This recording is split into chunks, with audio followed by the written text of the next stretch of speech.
Denver, Colorado, a city known for its beauty, majesty, and wide open spaces. Denver is also the regional center for an internationally known organization, the Salvation Army. The Salvation Army has been in Denver for nearly 100 years, serving the hungry, the homeless, the lonely, and the forgotten. In the next few minutes, we're going to examine this army, look at its programs, its people, its mission, and its future.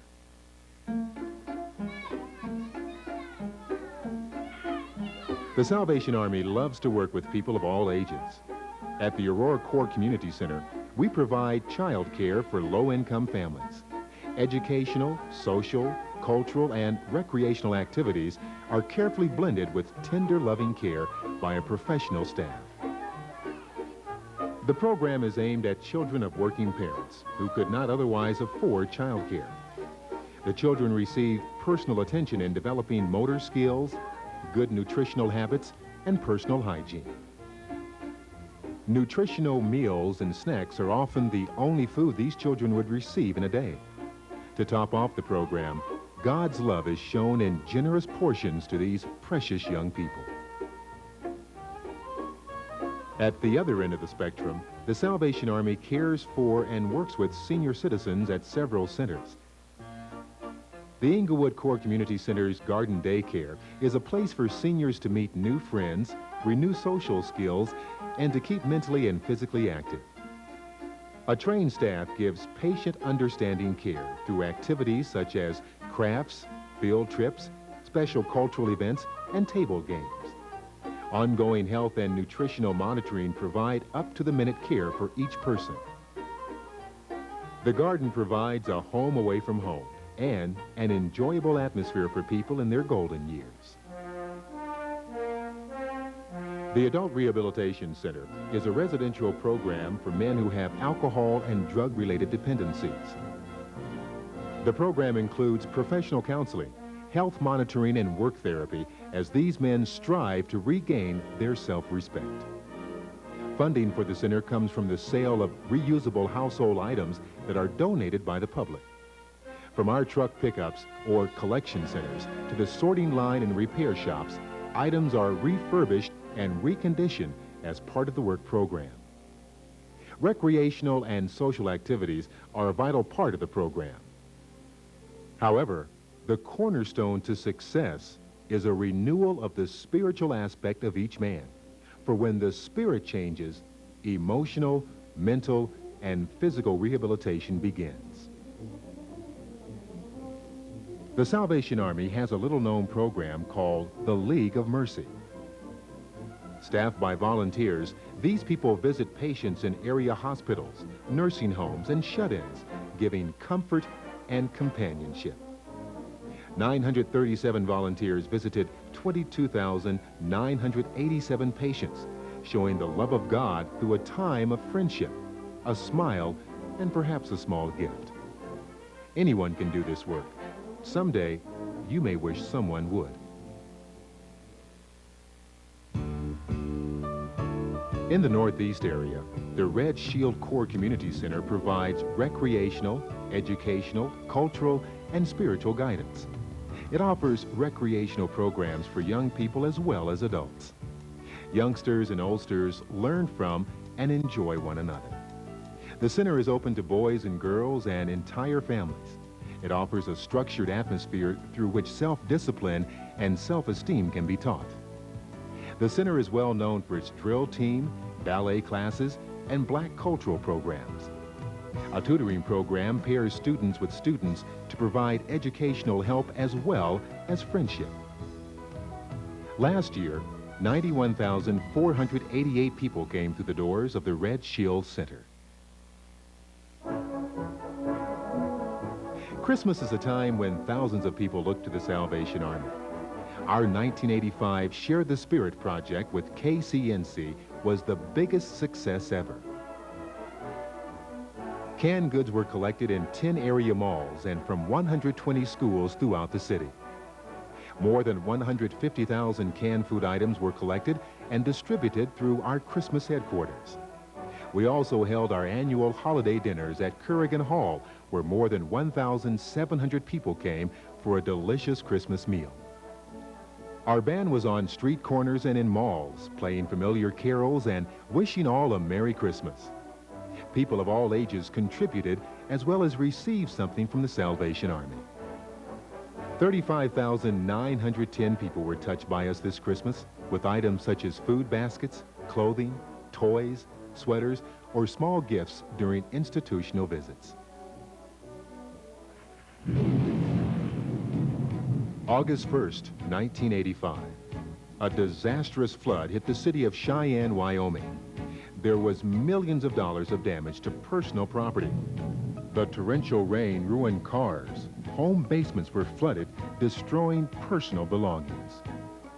The Salvation Army went to work immediately, serving meals, giving clothing, furniture, and a word of encouragement to workers and victims alike. Within hours of the flood, a tragic train collision occurred in Westminster. Our volunteers and equipment were in demand for several days as these two disasters struck simultaneously. At the train wreck site, 6 lives were lost and a new highway had to be built overnight. Our team was there morning and night giving food and cool drinks to firemen, volunteers, workers, and victims. In a matter of hours, the wreckage was cleared and a new highway was built. Some 8,097 people were given assistance and comfort at disasters in 1985. General Arnold Brown has said that the front line of the Salvation Army runs through the agony of the world. This fact was proven again last year when outside of Denver and the U.S., the Salvation Army was busy serving the victims of the Mexico City earthquake. A team of 5 Salvationists from the Intermountain Division went to Mexico City as a relief team. What they saw was unforgettable. Damage beyond belief. Workers struggling around the clock to find survivors. And there was the Salvation Army in the midst of the disaster, giving food, medical treatment, and dispensing life-saving medicines. The familiar Army canteen was there too, with clothing, pure water, bread, and an encouraging word. From lost children found to restored families, life slowly returned to normal. For weeks, thousands of thankful smiles were dependent upon the Salvation Army.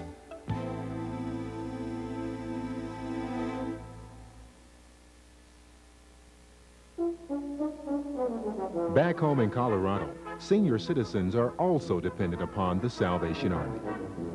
At the Silvercrest residence in Westminster, low-income seniors can live in comfort and in the company of good friends. Daily exercise and lunches are provided not only for residents, but for any senior. Activities at the center include a quilting club, table games, and educational classes. What can be lonely days turn into times of true friendships.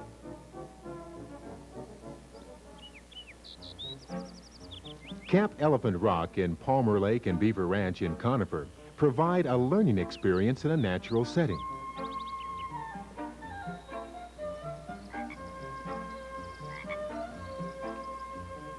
From individual exploration of nature to meeting new friends, our camp takes city kids out of the boredom of an unsupervised summer to a professionally staffed outdoor experience in the Great Rocky Mountains. Remember the great camp food? And the thrill of learning to clean your cabin? To swimming in the pool? All these experiences make for terrific memories. Last year, more than 1,429 children and seniors spent time in the great outdoors, while 35,796 children enjoyed our inner-city summer day camps. Denver, the Queen City of the Plains, is a city of great beauty and majesty. Yet, it is also a city of broken lives, despair, and unemployment. The Salvation Army addresses these problems too. At our downtown service center, we fed 257,763 people last year. The Safe Harbor program gives men a temporary residence and employment counseling as they re-enter the mainstream of life from prison or from the streets. We took in 89,212 people at our survival shelter. While the surroundings are not glamorous, it is warm and safe. Our midnight soup run, begun in the coldest of weather 2 years ago, is now a lifeline for thousands of hungry people. Each night at 3 locations, our canteen serves hot soup, coffee, and bread to the unemployed, the addicts, the mentally ill, and the other street people of Denver. From the early days of the Salvation Army and its founder, General William Booth, to the Army's arrival in Denver February 1887, and on to the present-day Army, we uphold the goal of our social work, to keep people alive until they make that decision to change, to re-enter society. Our spiritual goal also remains the same, to fight degradation, the corruption of the soul, to fight hopelessness and despair. As our founder said in one of his last speeches, "While women weep as they do now, I'll fight. While little children go hungry as they do now, I'll fight. While men go to prison in and out as they do now, I'll fight. While there's a drunkard left, while there is a poor lost girl upon the streets, while there remains one dark soul without the light of God, I'll fight. I'll fight to the very end."